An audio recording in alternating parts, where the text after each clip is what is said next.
Next आपको पढ़ना है कोहेरेंट सोर्स और कोशिश करेंगे इसमें आप YDSC पढ़ लो इसी में। ठीक है, पिछला आपने पढ़ा था कि अगर आपके पास दो वेव होती हैं, हाइगन्स प्रिंसिपल का तो पहले आपने पढ़ा, सेकेंडरी वेवलेट के लिए प्रिंसिपल ऑफ सुपरपोजिशन पढ़ा, इंटरफेरेंस पढ़ा। इंटरफेरेंस का मतलब होता है कि जब किसी भी पॉइंट पे दो वेव आके इंटरफेयर मिलती हैं तो उसको इंटरफेरेंस बोलते हैं। अगर दोनों वेव का फेज सेम होगा तो कंस्ट्रक्टिव होगा, वहां पर्टिकुलर ब्राइट इमेज बनेगी, फ्रिंज बनेगी। अगर डिस्ट्रक्टिव इंटरफेरेंस होगा तो वहां डार्क बनेगी। ठीक है, ये आपने कर लिया था। उसके बाद आपने जब वेव को आपस में आप मिलाते हो तो मिलाने के बाद उनका एक इक्वेशन रिजल्टेंट निकलता है, तो उसका एक रिजल्टेंट आपने कैलकुलेट किया था, वेव का अपना निकला था। दूसरा आपने उसमें फेज डिफरेंस आपने कैलकुलेट किया था, फाई इज इक्वल टू के डेल्टा एक्स, ये आपने निकाला था। डेल्टा एक्स आपका x2 माइनस x1 था और k की वैल्यू वहां आप पुट किए थे 2 पाई बाई लेंडा। ठीक है, तो ये वैल्यू आपने पुट की थी। एम्पलीट्यूड आपने निकाला था a1 square a2 square plus 2 a1 a2 cos theta. ठीक है, ये आपने cos फाई ये निकाला था। उसके बाद आपको ये अलग से बताए थे कि अगर दोनों फेज अगर बेसिकली सोर्सेस कोहेरेंट है, अगर आपका सोर्सेस कोहेरेंट है मतलब कि कोहेरेंट सोर्स का मतलब है उनकी एंगुलर फ्रीक्वेंसी सेम रहेगी। तो अगर एंगुलर फ्रीक्वेंसी सेम होती है तो आप ये इक्वेशन दोगे, और अगर ओमेगा आपका डिफरेंट है, कोहेरेंट सोर्स नहीं है वो, तो उसमें आपका ओमेगा और के दोनों चेंज हो जाए। अगर ओमेगा बदला तो के भी बदल जाएगा, ये ध्यान रखिएगा। ठीक है, तो ये कोहेरेंट सोर्स S1 और S2 हम माने थे कि S1 और S2 आपका कोहेरेंट सोर्स होता है, तो यहां से निकलने वाले दोनों की एंगुलर फ्रीक्वेंसी सेम होगी, विच मींस अगर लाइट एक साथ ऊपर गई तो एक साथ ही नीचे आएगी, ऊपर नीचे वो एक साथ ही करेगी। तो इसमें से पाथ का डिफरेंस है, अगर पाथ का भी डिफरेंस नहीं होगा तो वो भी जीरो हो जाएगा। तो ये इतनी सारी चीजें आपने कल कर ली थी। ठीक है, नेक्स्ट आता है आपका हेडिंग एज डलवा दिए थे कि कोहेरेंट सोर्सेस क्या होता है। दो sources which have a constant phase difference at a given point which does not very with time. किसी भी पॉइंट की रिस्पेक्ट में अगर फेज नहीं चेंज हो रहा है उस पर्टिकुलर वेव का, तो उसको हम बोलते हैं कोहेरेंट सोर्सेस। ठीक है, अब जैसे ये एक पॉइंट हो गया S1, ये एक पॉइंट हो गया S2। अब यहां से निकलने वाली वेव और यहां से निकलने वाली वेव अगर दोनों सेम फेज में है, कोई डिफर नहीं कर रहा है, तो आप ये कह सकते हो कि जो सोर्सेज है वो कोहेरेंट है। कहने का दो तरीका है, सोर्सेज अगर कोहेरेंट होंगे तो सेम फेज में होंगे, या तो आपको सेम फेज में दिख रहे होंगे। तो अगर सेम फेज में दिख रहे हैं तो इसका मतलब है कि सोर्स उनका कोहेरेंट है। दोनों में से वो आप कोई भी एक बोल के दूसरा ही अंडरस्टूड आप कर पाओगे। ठीक है, तो ये इसके लिए भाई एज इट इज सेम है। नेक्स्ट आता है आपकी इंटेंसिटी। जो भी वेव यहां से आप इस पॉइंट पर ले जा रहे हो, इंटरफेरेंस करवा रहे हो, तो इस पॉइंट पर इंटेंसिटी ज्यादा होगी कि इंटेंसिटी कम होगी, विच मींस यहां पे ब्राइट बनेगा कि यहां पे डार्क होगा। तो इंटेंसिटी का मतलब ही होता है ब्राइट या डार्क, ये कहने का सेंस ही वही होता है कि इंटेंसिटी ज्यादा का मतलब है वो ब्राइट है और इंटेंसिटी कम का मतलब है वो डार्क है। तो आप जो जो दोनों वेव को ले जा रहे हो, इस पॉइंट पे इंटरफेयर करा रहे हो, इस पॉइंट पर इंटरफेरेंस कराने के बाद वहां ब्राइट बन रहा है कि वहां डार्क बन रहा है। अगर कंस्ट्रक्टिव हो रहा होगा तो ब्राइट बनेगा, तो ब्राइट बनेगा तो कुछ तो इंटेंसिटी होगी, आपको वो इंटेंसिटी निकालनी है कितनी होगी। अगर यहां दोनों वेव का फेज डिफरेंस है, आगे पीछे है, तो वहां डिस्ट्रक्टिव इंटरफेरेंस होगा और वहां पे डार्क बन जाएगी, तो उसकी इंटेंसिटी कम हो जाएगी। तो इंटेंसिटी कम होगी तो कितनी होगी, आपको एग्जैक्ट इंटेंसिटी का वैल्यू चाहिए कि कितना इंटेंसिटी कम कितना ज्यादा। तो फायदा ये है कि आपके सिलेबस में इंटेंसिटी का डेरिवेशन नहीं है कि इंटेंसिटी की वो आया कैसे, सीधे सीधे वो आपको इंटेंसिटी का फॉर्मूला दे दिए हैं वो आपको कि किसी भी पॉइंट पर जब लाइट इंटरफेयर कर जाती है तो उस समय जो इंटेंसिटी आती है वो आती है I is equal to 2 pi F square rho v A square, जिसमें से I हो गई इंटेंसिटी, 2 आपका हो गया as it is constant, pi constant, F का मतलब है फ्रीक्वेंसी, रो का मतलब होता है डेंसिटी ऑफ मीडियम, जिस मीडियम से लाइट पास होके आ रही है, V हो गई वेलोसिटी, लाइट की स्पीड हो गई, और A हो गया आपका एम्पलीट्यूड। समझ आ गया। अब आप इसमें एक चीज ये नोटिस करो कि I, अच्छा 2 कांस्टेंट, पाई कांस्टेंट अगर मैं उनको सोर्सेस को कोहेरेंट कर दूं तो सोर्सेस के कोहेरेंट होते ही ओमेगा एंगुलर फ्रीक्वेंसी क्या हो जाएगी, और अगर ओमेगा एंगुलर फ्रीक्वेंसी सेम है तो फ्रीक्वेंसी भी सेम हो जाएगी, क्योंकि एंगुलर फ्रीक्वेंसी ये दोनों सेम, तो एफ भी आपका सेम हो जाएगा। दोनों लाइट एयर में ही आ रही है, एयर से ही निकल रही होंगी, तो speed of density of medium भी सेम है, और वेलोसिटी ऑफ लाइट वो भी कांस्टेंट ही होता है। तो अगर देखा जाए तो यहां से लेके यहां तक के सारे टर्म कांस्टेंट हैं। हाँ, एम्पलीट्यूड डिफर कर सकता है, हो सकता हो एक वेव का एम्पलीट्यूड ज्यादा हो और दूसरे वेव का एम्पलीट्यूड थोड़ा सा कम हो, तो एम्पलीट्यूड चेंज कर सकता है, विच मीन्स इस P पॉइंट पे जो भी यहां इंटेंसिटी बनेगी लाइट की वो उसके एम्पलीट्यूड के स्क्वायर के डायरेक्टली प्रोपोर्शनल होता है। ये बेटा MCQ का क्वेश्चन बनना होगा तो बनवाएंगे वो कि mark the relation between the intensity of a light to the amplitude. I is directly proportional to A, I is directly proportional to A square, I is inversely proportional to 1 upon A, या I is inversely proportional to 1 upon A square। तो ये MCQ का है कि जो intensity होती है वो सिर्फ और सिर्फ एम्पलीट्यूड पे डिपेंड करती है, ना कि इन पे डिपेंड करती है। समझ आ गया, क्लियर हो गया, ठीक। अब रूल के हिसाब से इसको अगर इज इक्वल टू, यहां अगर प्रोपोर्शनलिटी का साइन हटाओगे तो यहां पे क्या लगेगा, इज इक्वल टू, और साथ में क्या लगता है, कांस्टेंट। तो कांस्टेंट हो गया आपका k और ये हो गया a स्क्वायर। अब ये जो k है ना, कांस्टेंट जो आपने k लिया, यही कांस्टेंट है, यही कांस्टेंट है, ये पूरा 2 पाई f स्क्वायर रो v, वो यही कांस्टेंट है। तो ये एक निकल गया आपका इंटेंसिटी का फॉर्मूला। उस पॉइंट पर जो भी लाइट इंटरफेयर कर रही होगी, कि वो ब्राइट होगी कि वो डार्क होगी। अब जिस लाइट का एम्पलीट्यूड ज्यादा होगा तो उस लाइट की इंटेंसिटी भी ज्यादा होगी, और जिस लाइट का एम्पलीट्यूड कम होगा उसका इंटेंसिटी भी कम होगा। इसका उल्टा कर लो, हेलोजन अगर आपकी आंख में जला दिया जाए डायरेक्ट, अगर आपकी मोटरसाइकिल का और हेलोजन जलाया जाए, मोटरसाइकिल का और ट्रक का, तो ट्रक का जो लाइट है वो आपकी आंखों में ज्यादा चुभेगा, इसका मतलब है उसकी इंटेंसिटी ज्यादा है, इसका मतलब ट्रक वाले लाइट का एम्पलीट्यूड ज्यादा है, और जो नॉर्मल टॉर्च है उसकी इंटेंसिटी कम चुभेगी आपको, कम है, इसका मतलब है उसका एम्पलीट्यूड भी कम है। तो एम्पलीट्यूड से इंटेंसिटी डिफाइन कर सकते हो और इंटेंसिटी से एम्पलीट्यूड डिफाइन कर सकते हो। समझ आया, इतना हुआ। अच्छा, कल आपने एम्पलीट्यूड का एक रिलेशन डिराइव किया था, उसमें रिलेशन आपने डिराइव किया था कि AR resultant of amplitude is equal to A1 square plus E2 square plus 2A1 A2 cos phi. ये कल आपने एक रिलेशन ड्राइव किया था, रिजल्टेंट निकाला था एम्पलीट्यूड का, ठीक है। अब जरा रिजल्टेंट एम्पलीट्यूड का रिजल्टेंट लिखो इंटेंसिटी के टर्म में। तो resultant intensity is equal to K resultant amplitude, कर सकते हो। यहां से एम्पलीट्यूड रिजल्टेंट निकालो, जरा AR स्क्वायर की वैल्यू निकालो, तो AR स्क्वायर की वैल्यू निकालोगे तो ये आ जाएगा IR डिवाइडेड बाई K।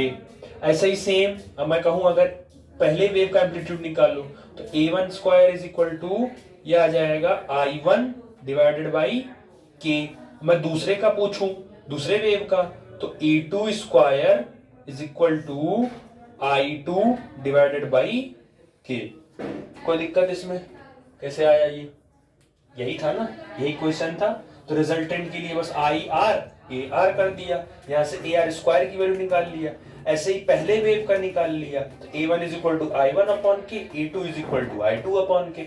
अब AR A1 A2 की वैल्यू ले जाकर यहां पुट कर दो, यहां पुट करोगे तो ये हो जाएगा IR divided by K is equal to ये हो जाएगा I1 divided by K plus I2 divided by K plus 2। अब सुनो ध्यान से, आपने यहां वैल्यू I1 बाई K किसकी वैल्यू निकाली है, A1 स्क्वायर की, लेकिन यहां वैल्यू किसकी पुट करनी है, A1। तो A1 के लिए स्क्वायर हटाओगे तो सामने क्या चढ़ जाएगा, अंडर रूट चढ़ जाएगा। तो A1 की वैल्यू यहां हो जाएगी I1 upon K multiply by, और A2 की वैल्यू हो जाएगी I2 डिवाइडेड बाई K, और ये हो जाएगा cos फाई।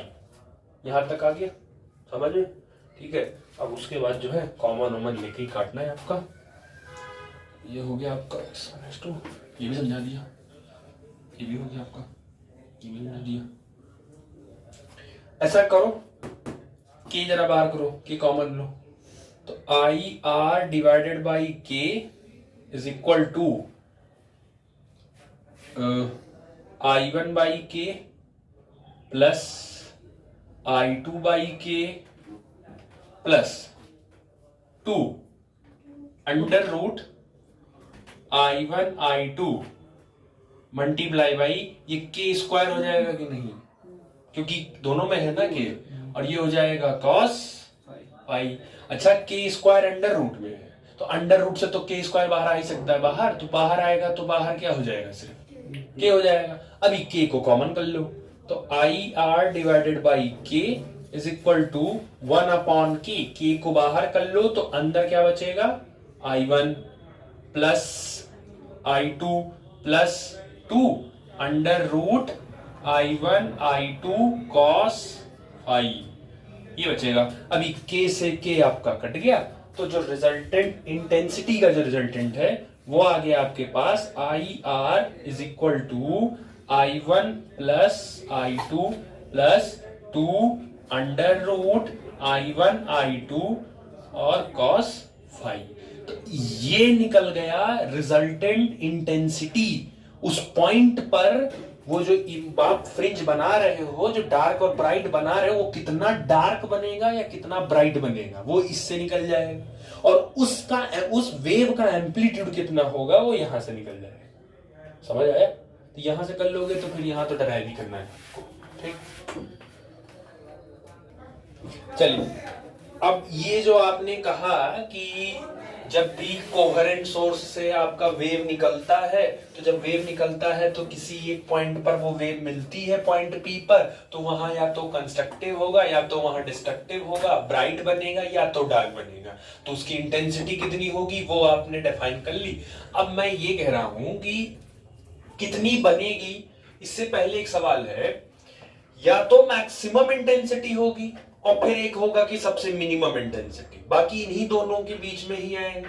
तो आप क्या करो, एक बार मैक्सिमम इंटेंसिटी निकाल लो और एक बार उसकी मिनिमम निकाल लो। अच्छा, मैक्सिमम इंटेंसिटी का मतलब है ब्राइट होगा और ब्राइट का मतलब कंस्ट्रक्टिव इंटरफेरेंस होगा। ये रिलेटेबल है sir.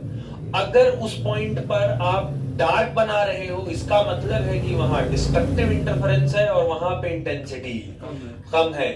Maximum intensity constructive interference bright, minimum intensity destructive interference dark. ये रिलेट एक ही साथ करेगा तीनों, ये अपना कलर चेंज नहीं करेंगे वो। अगर मैक्सिमम इंटेंसिटी किसी ने कह दिया, इसका मतलब है कि वो ब्राइट है, और अगर ब्राइट है तो इसका मतलब है वहां कंस्ट्रक्टिव इंटरफेरेंस ही हुआ है। अगर कहीं डार्क है तो इसका मतलब है वहां डिस्ट्रक्टिव इंटरफेरेंस हुआ है और वहां डार्क ही बनेगा। ठीक, तो आप एक बार मैक्सिमम इंटेंसिटी कैलकुलेट कर लो और एक बार मिनिमम कर लो। तो मैक्सिमम इंटेंसिटी आप कंस्ट्रक्टिव इंटरफेरेंस में बनाओगे और मिनिमम इंटेंसिटी आप डिस्ट्रक्टिव इंटरफेरेंस बनाओगे। तो सबसे पहले आप कंस्ट्रक्टिव इंटरफेरेंस करके मैक्सिमम इंटेंसिटी चेक कर लो कि मैक्सिमम आप कितना ला सकते हो। तो इंटेंसिटी मैक्सिमम चाहिए। अच्छा, एक बात और, इंटेंसिटी रिजल्टेंट इंटेंसिटी मैक्सिमम चाहिए, और रिजल्टेंट इंटेंसिटी डिपेंड किस पे करती है, एक्स स्क्वायर ऑफ एम्पलीट्यूड पे।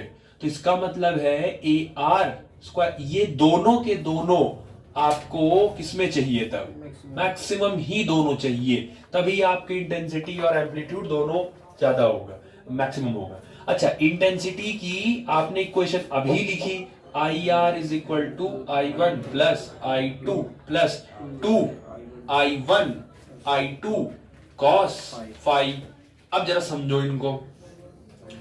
I1 I2 तो डिसाइड है आपका, I1 I2 तो वो डिसाइड हो जाएगा, वो कांस्टेंट ही है। जो चेंज होगा वो आपका फाई होगा, और फाई चेंज होगा तो cos फाई चेंज हो जाएगा। इसका मतलब है बाकी तो I1 I2 कांस्टेंट है, ये डिफर यही cos फाई करेगा। तो इसका मतलब है cos फाई ही चेंज होगा। आपको मैक्सिमम निकालना है। cos का मैक्सिमम वैल्यू 1 होता है, और वो किस डिग्री पे आपको मिलता है।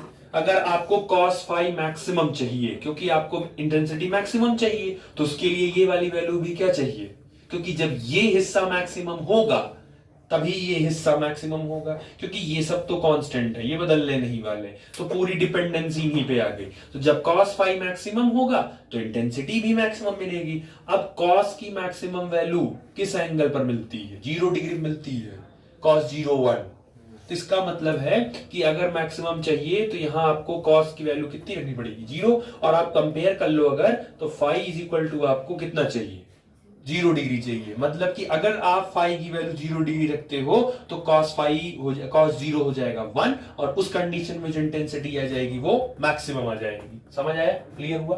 अब हमने थोड़ा सा और, अब मैथ वाले बच्चों को और पढ़ते हैं तो उन्हें पता है सिर्फ 0 डिग्री पे ही नहीं मिलता है, सिर्फ 0 डिग्री पे ही नहीं 1 मिलती है, cos की इसके अलावा भी वैल्यू है। अगर आप फाई की वैल्यू फ्लक्चुएट कराते हो तो एक तो आपको 0 डिग्री पे मिल जाएगा, दूसरा आपको 2 पाई पे भी मिल जाएगा। 2 पाई का मतलब है 180 इंटू 2 360, cos 360 की वैल्यू भी 1 ही होती है। उसके बाद आप 4 पाई पे चले जाओ, फिर आप उसके बाद 6 पाई पे चले जाओ, फिर उसके बाद आप 8 पाई पे चले जाओ। अब आपको यहाँ एक चीज समझ में आ गया होगा, 2 की टेबल पढ़नी है, cos का मैक्सिमम वैल्यू मिल जाएगा आपको। ठीक है, तो ये ध्यान रखिएगा, फाई के लिए ये वैल्यू रखोगे तो आपको मिल जाएगा।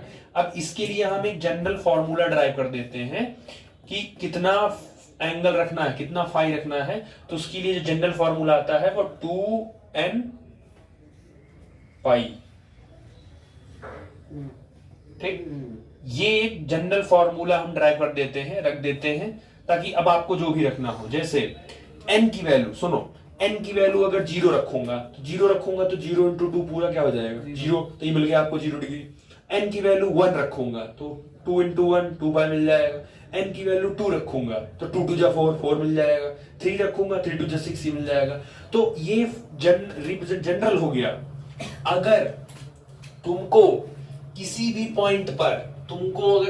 पॉइंट पर अगर ब्राइट चाहिए या इंटेंसिटी ज्यादा चाहिए तो तुम जो फाई जो एंगल रखोगे वो हमेशा 0 डिग्री, 2 पाई डिग्री, 4 पाई, 6 पाई, 8 पाई, ऐसे ही आप एंगल रखिएगा। ऐसे एंगल रखोगे तो आपको किसी भी पॉइंट पे इंटेंसिटी ब्राइट मिलेगी, ज्यादा मिलेगी और कंस्ट्रक्टिव इंटरफेरेंस हो जाएगा। समझ आया? क्लियर हुआ? ठीक, तो ये तो हो गया आपका फाई एंगल। दूसरा आता है एज इट इज, तुरंत आपका आएगा phase difference, sorry path difference. Path difference कल करवाया था। पाथ डिफरेंस को डिनोट किससे करते हैं? डेल्टा x से, जो कल निकाले थे आपका x2 माइनस x1, ये निकाले थे। अच्छा, कल इसका रिलेशन भी निकलवाए थे एंगल के साथ, phi is equal to k delta x, कल ड्राइव करवाए थे इसको। और k की वैल्यू ही कल रखे थे 2 पाई बाई लेम्डा, कल निकाल के बैठे हो ये सब। ठीक है, याद करते चलो, ये सब याद रहे तभी काम हो पाएगा इसमें, क्योंकि इसमें सब पिछला काम आएगा। तो कल पाथ डिफरेंस का रिलेशन फेज डिफरेंस के साथ, ये फाई क्या है? फेज डिफरेंस, दोनों इंटेंसिटी के वेव में कितना डिफरेंस आ रहा है, तो ये इन दोनों के बीच का आप रिलेशन कल ऑलरेडी डिराइव कर चुके हैं। समझ आया? अच्छा, फाई की वैल्यू क्या है? 2n पाई। इस फाई की जगह उसकी वैल्यू पुट कर दो जरा, तो इसकी जगह जब पुट करोगे तो ये जाएगा 2n pi is equal to k delta x। अब आपको यहां से डेल्टा x पाथ डिफरेंस चाहिए, तो यहां से जब डेल्टा x निकालोगे, delta x is equal to, तो ये हो जाएगा 2n pi divided by k, 2n pi divided by k। ठीक, k की वैल्यू क्या होती है? 2 pi by lambda is equal to delta x। तो 2 पाई से 2 पाई कट गया, लेम्डा चला गया ऊपर, तो delta x is equal to आ गया n लेम्डा। ये कंडीशन है मैक्सिमम इंटेंसिटी या कंस्ट्रक्टिव इंटरफेरेंस कराना हो तो उसका पाथ डिफरेंस यही आएगा, n लेम्डा। कोई भी बोलता है n लेम्डा, n लेम्डा का मतलब है वो कंस्ट्रक्टिव इंटरफेरेंस है, वो ब्राइट करवाए, उसका पाथ डिफरेंस है। अभी डिस्ट्रक्टिव इंटरफेरेंस का पाथ डिफरेंस दूसरा आएगा, डिस्ट्रक्टिव इंटरफेरेंस का फेज डिफरेंस दूसरा आएगा। ये कंस्ट्रक्टिव का फेज डिफरेंस, ये कंस्ट्रक्टिव का पाथ डिफरेंस, अपना अपना है, दिमाग में रखो। समझ आया? जैसे अब वाइवा हो गया, पेपर पढ़ रहे हो, क्वेश्चन सॉल्व कर रहे हो, आपने पढ़ा कि कंस्ट्रक्टिव इंटरफेरेंस है वो, तो कंस्ट्रक्टिव इंटरफेरेंस उसका फेज डिफरेंस कितना आएगा? 2n पाई। उसका पाथ डिफरेंस कितना आएगा, n लैम्डा। अब n की वैल्यू अगर आप 0 रखते हो तो 0 रखोगे तो फेज डिफरेंस 0, इसका मतलब है कोवेलेंट और सेम पाथ पे चल रहे हैं। n की वैल्यू अगर 1 रखते हो तो पाथ डिफरेंस लैम्डा, अगर 2 रखते हो तो 2 लैम्डा, 3 रखते हो तो 3 लैम्डा, 4 रखते हो तो वो ऑलरेडी आपको, अब जब पेपर में क्वेश्चन करोगे या करवाएंगे जब, तो उसमें लिखा रहेगा कि पाथ डिफरेंस 4 लैम्डा का है, इसका मतलब ऑलरेडी आपको डेल्टा एक्स दे दिए हैं। बच्चे सबसे ज्यादा पाथ डिफरेंस और फेज डिफरेंस में कंफ्यूज होते हैं।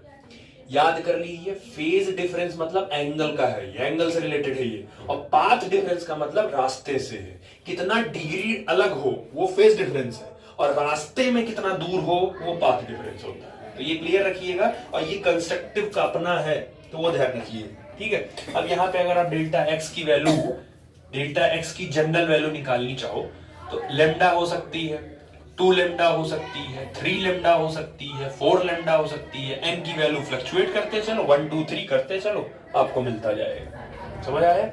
ठीक, चलिए पहला हो गया constructive, as it is same है डिस्ट्रक्टिव। देखो सब चीजें एक ही जैसी रहती हैं, खाली वो करने के लिए। अब यहां से जानते हो चीजें बहुत स्मूथली जाएंगी, बस आपको डाटा याद होना चाहिए सब। डिस्ट्रक्टिव इंटरफेरेंस करते समय इंटेंसिटी और एम्पलीट्यूड दोनों के दोनों मैक्सिमम की बजाय दोनों के दोनों मिनिमम हो जाएंगे, ठीक है। ये आपको कम से कम चाहिए, तो ये दोनों वैल्यू हो गई मिनिमम।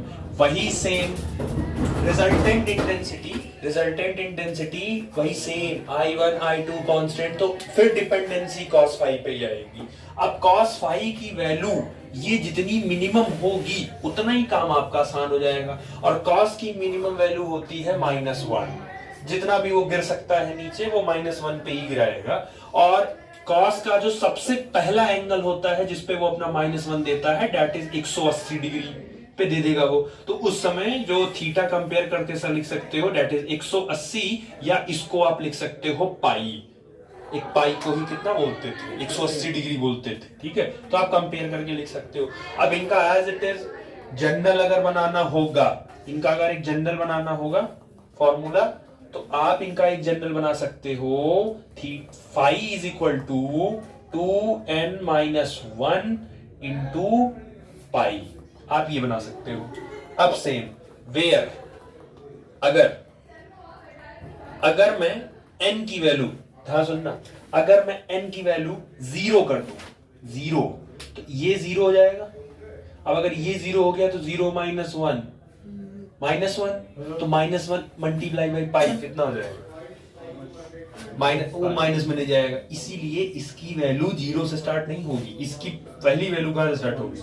अब जब यहां 1 रखोगे तो 2 इंटू 1 2 इंटू 1 इंटू 1 2, और 2 -1 1 इंटू पाई, तो सीधे पाई। तो यानी कि n की वैल्यू 1 पर आपको पहला मिल गया। अब जरा n2 रखो, n की वैल्यू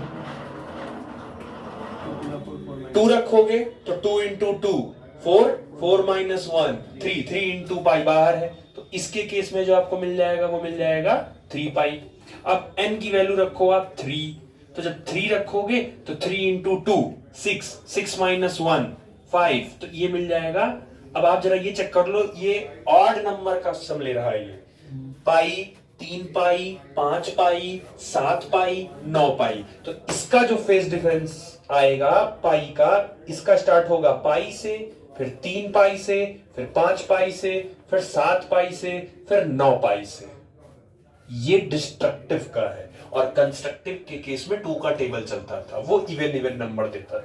इनका काम हो गया। अब वही सेम काम फिर आओ यहाँ पे, इसीलिए एक समझ लोगे ना तो दूसरा समझने प्रॉब्लम नहीं है।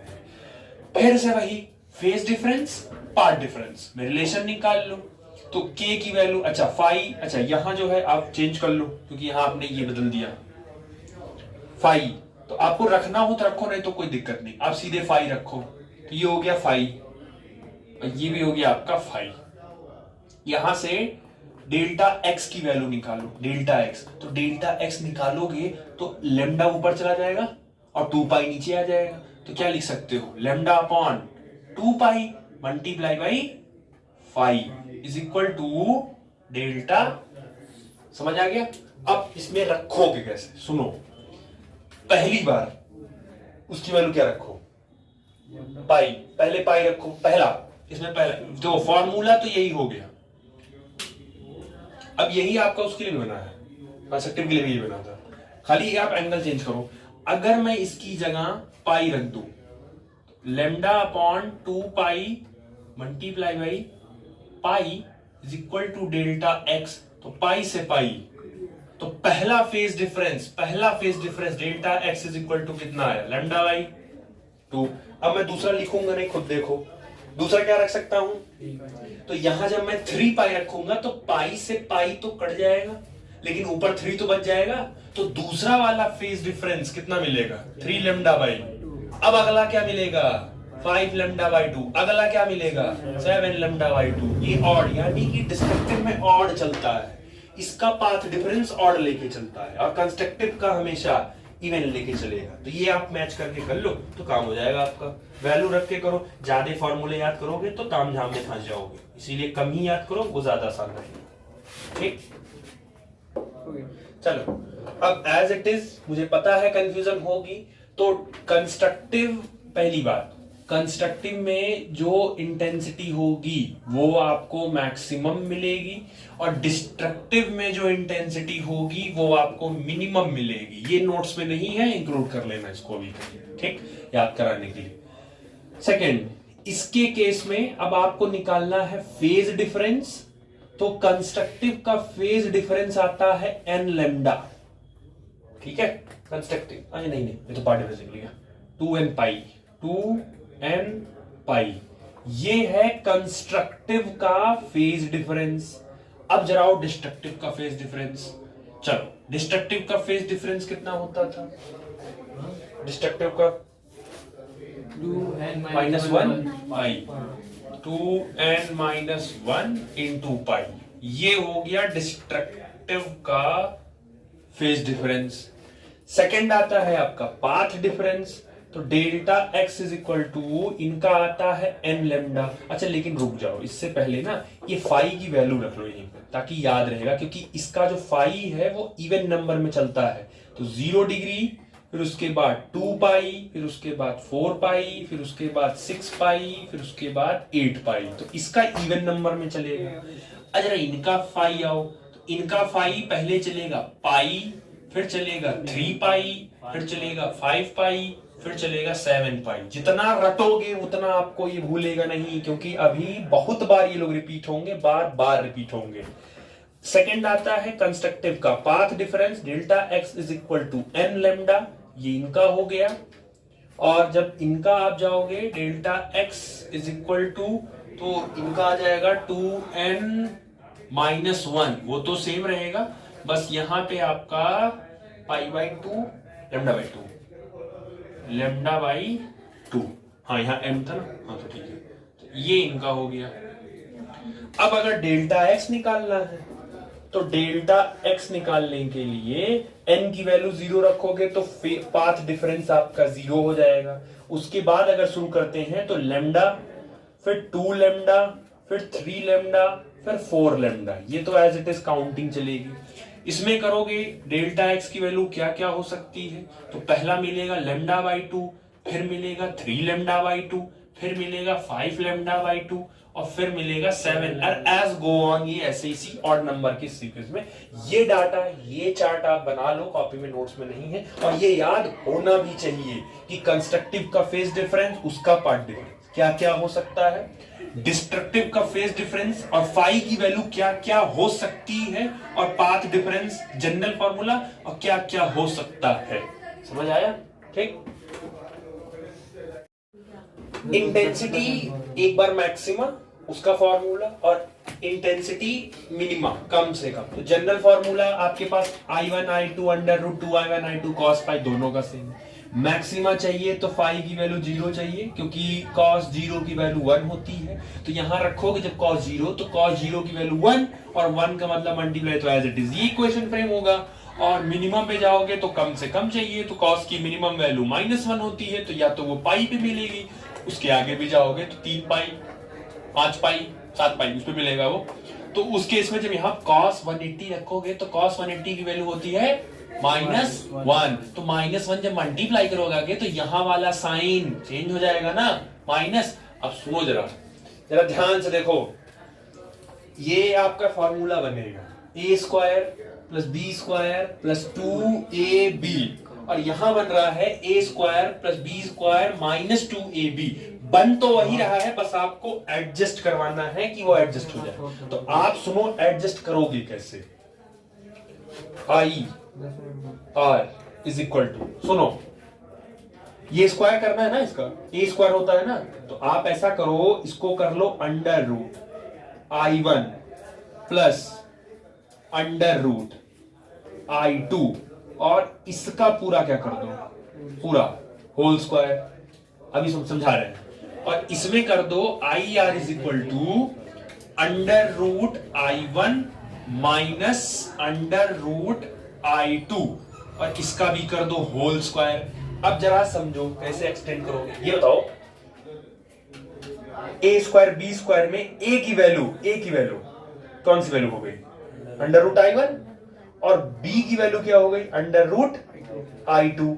अब जब फॉर्मूला रखोगे a + b का होल स्क्वायर, तो पहले क्या आएगा, a²। तो a² जब करोगे तो यही तो लिखोगे √i1 का होल स्क्वायर। तो होल स्क्वायर जब कर दोगे तो वापस तुमको i1 मिल जाएगा। ऐसे ही i2 का करोगे तो i2 लिखोगे यहाँ i2 का होल स्क्वायर, तो फिर तुमको क्या मिल जाएगा, और फिर लिखोगे 2ab, तो 2ab मिल गया। वही सेम काम, a² b² - 2ab। तो ये निकल गया मैक्सिमा का इंटेंसिटी का फॉर्मूला, और ये निकल गया मिनिमा का इंटेंसिटी का फॉर्मूला। समझ आया? ठीक, तो ये ध्यान रखना। चलो अभी इसके बाद आपको क्या है, YDSC पढ़ना है। जस्ट इसके बाद का है यंग डबल स्लिट एक्सपेरिमेंट। दो चीजें रिलेटेबल है इसमें। YDSC अगर आपको करवाना है, तो उसके लिए ये कंडीशन आपको फॉलो करवानी पड़ेगी, जो अभी हम ड्राइव नीचे करेंगे। वो कंडीशन होनी चाहिए। दूसरा, किसी भी एक पॉइंट पर मैक्सिमम कितनी इंटेंसिटी हो सकती है, या उस पॉइंट पर मिनिमम कितनी इंटेंसिटी हो सकती है, वो भी ये बता देगा। तो ये पोर्शन ऐसा है जो आधा पांव इस तरफ है और आधा पांव इस तरफ है। आधा यंग डबल स्लिट एक्सपेरिमेंट की तरफ है और आधा वो मैक्सिमा मिनिमा की तरफ है, इंटरफेरेंस की तरफ है। किसी भी एक पर्टिकुलर पॉइंट पर मैक्सिमम कितनी इंटेंसिटी हो सकती है और किसी एक पॉइंट पर मिनिमम कितनी इंटेंसिटी हो सकती है। अगर हम उस पॉइंट पर आने वाले जितनी भी लाइट गिर रही हैं, उन सभी इंटेंसिटीज को सेम मान लें। जैसे आपके पास दो टॉर्च है और दोनों टॉर्च से निकलने वाली लाइट की इंटेंसिटी सेम है, और हम दोनों टॉर्च को एक ही जगह पे जला रहे हैं, एक ही जगह एक ही पॉइंट पर कर दे रहे हैं। तो मेक श्योर है वहां पर मैक्सिमम इंटेंसिटी होगी, तो वो मैक्सिमम कितनी होगी, तो वही आपको यहां प्रूफ करना है इसके।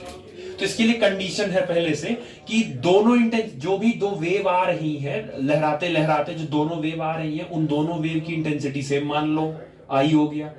फाई तो आपका फेज डिफरेंस हो गया। जनरल फार्मूला इतनी बार लिख लो, लिखते लिखते याद हो जाए। इंटेंसिटी का general formula I1 I2 + 2 √I1 I2। अब कुछ करना नहीं है, वैल्यू रख दो खाली। I1 की वैल्यू क्या है, I, प्लस I2 की वैल्यू भी क्या है, I + 2 √I1 I2। तो I रखोगे तो सीधे सीधे क्या हो जाएगा, I² हो जाएगा, और ये हो जाएगा cos phi। I² रूट से बाहर, अच्छा I + I, ये हो गया 2I, और प्लस ये I² अंदर है, तो जब ये बाहर आ जाएगा तो ये स्क्वायर से बाहर आ जाएगा, तो ये भी 2I हो जाएगा, क्योंकि स्क्वायर से बाहर आ जाएगा, और ये हो जाएगा cos phi। 2I को कॉमन ले लो, तो 2I कॉमन चला गया, तो अंदर बचेगा 1 + cos phi, ये बचेगा। अब 1 + cos phi ऑलरेडी मैथमेटिक्स में डिसाइड है, इसकी वैल्यू 1 + cos phi, इसकी वैल्यू ऑलरेडी मैथमेटिक्स में डिसाइड है, निकाल दी जा चुकी है, आपको सीधे याद रखना है। 2 cos स्क्वायर π/2, सीधे सीधे वैल्यू ऑलरेडी डिसाइडेड है, बस आपको वैल्यू वहां पे ले जाके पुट करनी है। वैल्यू पुट कर दो इसकी सीधे, तो हो जाएगा 2I मल्टीप्लाई में पूरी वैल्यू पुट करो जरा, 2 cos स्क्वायर π/2। अब सुनो, 2 × 2 4 I cos स्क्वायर π/2, ये निकल गया I इंटेंसिटी। अब तुमको देखो जनरल निकल गया, तुमने मैक्सिमा के लिए अपना एक आई निकाला, तुमने मिनिमा के लिए पूरा एक आई निकाला, और लंबा पड़ जाता है। इससे अच्छा एक निकालो, इसी पे मैक्सिमा और मिनिमा, इसी पे दोनों आराम से दोनों रख दो। अब सुनो, 4 कांस्टेंट, आई कांस्टेंट, तो खाली 5 ही तो चेंज करना है। अब आपको पता है, अगर आपको मैक्सिमा चाहिए, केस 1, अगर आपको मैक्सिमा चाहिए तो कंस्ट्रक्टिव इंटरफेरेंस होगा वहां पर, और मैक्सिमा के लिए फाई की वैल्यू 0 डिग्री होती है। अगर आप यहां 0 डिग्री रखोगे तो 0/2 0, और cos 0 की वैल्यू 1, तो 4i इंटू 1, तो आई आर मैक्सिमा, यानी आई मैक्सिमा जो भी रिजल्टेंट मिलेगा वो कितना मिलेगा, 4i। अच्छा, मिनिमा दूसरा आपको चाहिए, मिनिमा, तो मिनिमा के लिए डिस्ट्रक्टिव इंटरफेरेंस, तो मिनिमा कम से कम आप कितना रखोगे वहां, पाई रखोगे। ठीक है, मिनिमा के लिए कम से कम आप पाई रखोगे। पाई रखोगे तो यहां हो जाएगा 180, 180/2 90, और cos 90 की वैल्यू होती है 0, तो 0 मल्टीप्लाई बाई 4i, तो ये हो जाएगा पूरा का पूरा 0। तो आई मिनिमा हो गया 0। तो किसी भी पॉइंट पर मैक्सिमम इंटेंसिटी उस पॉइंट पर 4i से ज्यादा नहीं हो सकता। आप कितना भी कोशिश कर लो, इंटेंसिटी 4i से ज्यादा नहीं करा पाओगे, और मिनिमम 0 से नीचे नहीं जा पाओगे। 0 का मतलब हो गया कुछ है ही नहीं, वहां पे डार्क ही है पूरा, समझ आया। तो ज्यादा उजाला, शुद्ध भाषा, कितना भी उजाला कर ले जाओ, 4i से ज्यादा उजाला नहीं कर पाओगे, और अंधेरे के लिए तो वैसे भी 0 है। तो कंडीशन याद रखिएगा, पूछेगा तुमसे, maximum intensity for a given point is 4i, minimum intensity for a given point is 0। Maximum intensity कितने डिग्री बनता है, 0 डिग्री पे। मिनिमम इंटेंसिटी कितने डिग्री बनता है, पाई पे बनता है, या 180 डिग्री बनता है, कितना बनता है, 0 बनता है, पाई 4i बनता है, मैक्सिमम होता है, मिनिमम होता है, मैक्सिमम में कंस्ट्रक्टिव होता है। यही चीजें आपको घुमा फिरा पूछेगा, सेंटेंस में लिख के पूछेगा, आप सेंटेंस में ही उलझ जाओगे। तो सीधे bright, constructive interference, maxima 4i 0 degree, सब एक साथ याद रखो। Destructive interference, dark, minima, intensity 0, और पाई पे बनेगा। सिंपल। पाई अगला पता है, अगला क्या आएगा, पाई के बाद अगला डिस्ट्रक्टिव है ना, डिस्ट्रक्टिव का पाई के बाद 3 पाई, 5 पाई, 7 पाई। डिस्ट्रक्टिव में ऑड चलता है और कंस्ट्रक्टिव में इवन चलता है। पाई के बाद 2 पाई, 4 पाई, 6 पाई, 8 पाई। कम से कम ये सब चीजें याद रखो। कंस्ट्रक्टिव में इवन सीक्वेंस ले जाना है एंगल का, और डिस्ट्रक्टिव में एंगल का ऑड सीक्वेंस ले जाना है। समझ आया। पाथ डिफरेंस, कंस्ट्रक्टिव का path difference lambda, 2 lambda, 3 lambda, 4 lambda, 5 lambda. Destructive का पाथ डिफरेंस λ/2, 3 λ/2, 5 λ/2, 7 λ/2। समझ आए। ये सब जब चीजें याद रहेंगी, अगर बस गई अंदर एक बार, तो आगे अभी कुछ नहीं बचा। फिर आगे वो सब फिर फर्स्ट ब्राइट, सेकंड ब्राइट, वो सब करते चले जाओगे λ/, बस एक है खाली दूरी निकालनी, उसके बाद सब रिपीट होगा। सेम पोर्शन डिफ्रैक्शन में भी आप एक्सप्लेन करोगे। ठीक हो गया। चलिए नेक्स्ट है, आपने नोट में एक चीज लिखी है, हालांकि समझा दिया है बट नोट में देख लो। ये कह ये रहे हैं, if cos phi varies continuously with time assuming both positive and negative। अगर ये जो cos phi की वैल्यू है ये कॉन्टिन्यूसली टाइम के साथ बदल रही है, एक बार वैल्यू पॉजिटिव जा रही है मतलब कि वो 0 डिग्री वाला है, और एक बार वैल्यू नेगेटिव जा रही है मतलब वो 180 डिग्री। तो एक बार cos phi मैक्सिमा जा रही है, फिर मिनिमा आ रही है, फिर मैक्सिमा जा रही है, फिर मिनिमा आ रही है, बार बार वो वैल्यू पॉजिटिव नेगेटिव में फ्लक्चुएट कर रही है। Then the average value of cos phi will be 0 over time interval of measurement. The interface term averages to 0। तो अगर ये वैल्यू बार बार फ्लक्चुएट कर रही है, मैक्सिमा मिनिमा, तो इनका जो एवरेज लेंगे वो आप 0 ही लेंगे, वो ध्यान रखिएगा। अगर वैल्यू फ्लक्चुएट कर रही है तो फ्लक्चुएट करने, तो इनका एवरेज जो लेंगे वो आप 0 ही लेंगे, इस बात का ध्यान रखिएगा। ठीक है, कंफ्यूजन होती है। There will be same intensity, same intensity अगर रहता है हर पॉइंट पे तो, और ऐसे केसेस में वो कोहेरेंट नहीं होंगे, सोर्सेस कोहेरेंट नहीं कहलाएंगे। ठीक है। बाकी उसके बाद सेकंड पॉइंट है IR is equal to I1I2 plus 2I1I2। ये इतने टर्म को, 2I1I2 वाले टर्म को हम बेसिकली इंटरफेरेंस टर्म बोलते हैं। एनसीईआरटी नहीं दिया है, एक्स्ट्रा मैंने नोट करा दिया। ठीक। Last and most important, necessary condition for interference of light, वो कौन सी कंडीशन है तब कोई लाइट इंटरफेरेंस करती है? तो पहला, सोर्सेज मस्ट बी कोहेरेंट, अगर सोर्स कोहेरेंट होगा तभी इंटरफेरेंस करा पाओगे, नहीं तो नहीं करा पाओगे। दूसरा, इक्वालिटी ऑफ एम्पलीट्यूड, एम्पलीट्यूड लगभग इक्वल होना चाहिए उनका, तो आप इंटरफेरेंस करा लोगे। और सेम वेवलेंथ ऑब्वियस है, कोहेरेंट सोर्स हो जाएगा तो वेवलेंथ तो ऐसे भी आपका एंगुलर फ्रीक्वेंसी ओमेगा सब आपका कांस्टेंट सेम नहीं हो जाए। तो ये की 3 कंडीशंस हैं जिनमें आप इंटरफेरेंस ऑफ लाइट करवा सकते हैं। समझ आ गया? ठीक।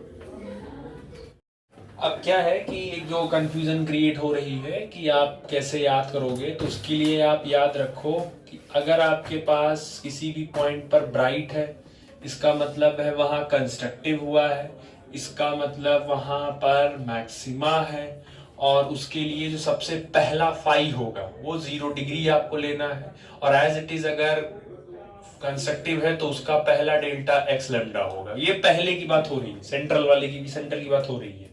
सेम अगर आपके पास डार्क है तो वहां पर डिस्ट्रक्टिव इंटरफेरेंस होगा और वहां पर आपका मिनिमा होगा, और उसका पहला जो फाई होगा वो 180 डिग्री होगा या पाई होगा, और उसका जो पहला डेल्टा एक्स है वो लैम्डा बाई 2 होगा। ये पहले की बात हो रही है, तो ये पहला हो गया ब्राइट के लिए सारी कंडीशन। हाँ, एक चीज और, अगर ब्राइट होगा तो उस केस में उसकी जो आई मैक्सिमम आएगी वो मैक्स टू मैक्स 4 आई होगा, और अगर मिनिमम होगा उसका आई मिनिमम जाओगे तो वो 0 हो जाएगा। ठीक है, और तो इसमें कुछ है नहीं। कंस्ट्रक्टिव डिस्ट्रक्टिव के लिए कम से कम अभी तक जितना पढ़े हो उसका समरी यही है। ठीक है, बाकी वो 0 डिग्री, क्योंकि कंस्ट्रक्टिव है तो इवन में चलेगा। देखो कंस्ट्रक्टिव का फाई इवन में चलता है, 0, 2 पाई, 4 पाई, 6 पाई, 8 पाई, और इनका जो होता है वो ऑड में चलेगा, पाई, 3 पाई, 5 पाई, 7 पाई। इसका एल लैम्डा 1, 2, 3, 4, 5, 6, और इसका बाई 2 कर दो, बस 2-3 बार पढ़ लो, प्रैक्टिस कर लो, खुद ब खुद याद हो जाएगा।